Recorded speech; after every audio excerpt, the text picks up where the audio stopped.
निलंबित पोलीस अधिकारी रणजित कासले नवीन व्हिडिओ यांचा समोर आलाय। यापैकी एका व्हिडिओत ते पबमध्ये डान्स करताना दिसतायत। दुसऱ्या व्हिडिओमध्ये बंदूक हातात घेऊन जातायत। त्यांना मोबाईल स्टेटसवर लाल किल्ल्यासमोरचा फोटो हा स्टेटसला ठेवलाय, त्यामुळे दिल्लीत असल्याची शक्यता आहे।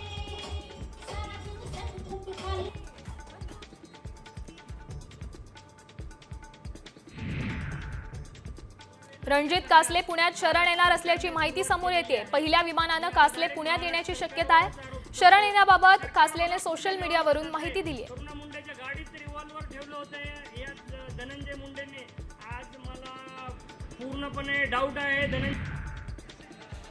नाशिकच्या काठीगल्ली सिग्नल परिसरात हिंसाचार प्रकरणी 1500 जणांवर गुन्हा दाखल करण्यात आला। आतापर्यंत 57 संशयित आरोपी निष्पाप तर 25 जणांना केली नाशिक पोलिसांनी अटक केली। नाशिकच्या काठेगल्ली सिग्नल परिसरात अनधिकृत बांधकामावरून सलग दुसऱ्या दिवशी तणावपूर्ण शांतता आहे।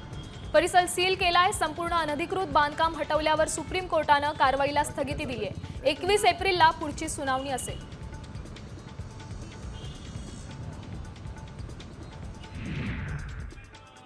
संभाजीनगरमध्ये महावितरण कार्यालयात हातात कोयता घेऊन एका तरुणाने धुडगूस घालत कोयत्याने तोडफोड केली आहे।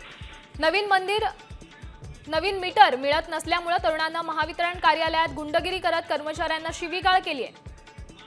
जिन्सी पोलीस ठाण्यामध्ये दहशत निर्माण करणाऱ्या आरोपी तरुणावर गुन्हा दाखल करण्यात आला।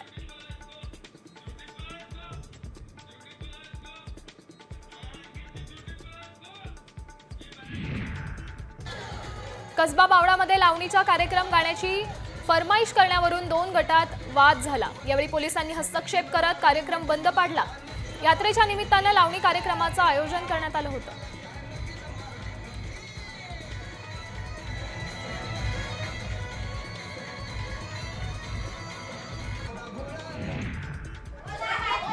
इचलकरंजी इथं आर्थिक देवघेणीवरून महिलांनी थेट गावभाग पोलीस ठाण्यात गोंधळ घातलाय। चक्क हातात चप्पल घेऊन पद्मजा इंगवले या महिलेवर धाव घेत मारहाण करण्याचा प्रयत्न केला। दरम्यान पद्मजा इंगवले यांच्यावर सुदर्शना उर्फ गंगा कांबळे यांच्या फिर्यादीवरून अदाखलपात्र गुन्हा दाखल करण्यात आला।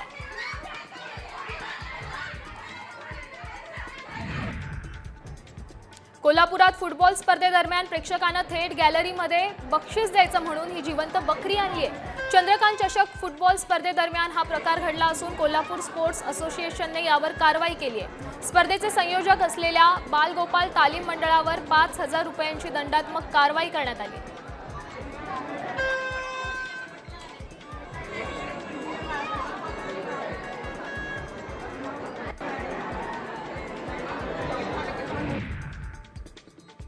पुण्यात सलग तिसऱ्या दिवशी वाहनांची तोडफोड करण्यात आली आहे। वैदुवाडी परिसरात आज पहाटे 5च्या सुमारास 15 ते 20 वाहनांची तोडफोड करण्यात आली आहे। रिक्षा, टेम्पो, बस आणि दुचाकींची तोडफोड झाली आहे। दहशत माजवण्यासाठी गुंडांकडून ही वाहनांची तोडफोड करण्यात आली।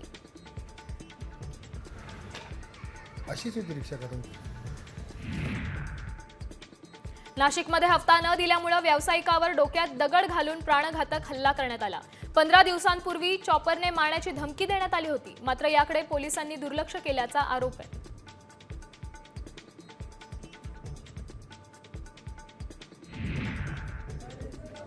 जळगावच्या नाशिराबादमध्ये प्रशासनाचा भोंगळ कारभार समोर आलाय। स्मशानभूमीत मोबाईल टॉर्च लावून अंत्यविधी पार पडलाय। स्मशानभूमी सुशोभीकरणासाठी लाखो रुपयांचा निधी गेल्या काही महिन्याभरापूर्वीच खर्च करण्यात आला होता, मात्र या ठिकाणी कुठलीही व्यवस्था नसल्यामुळे नागरिकांनी संताप व्यक्त केलाय।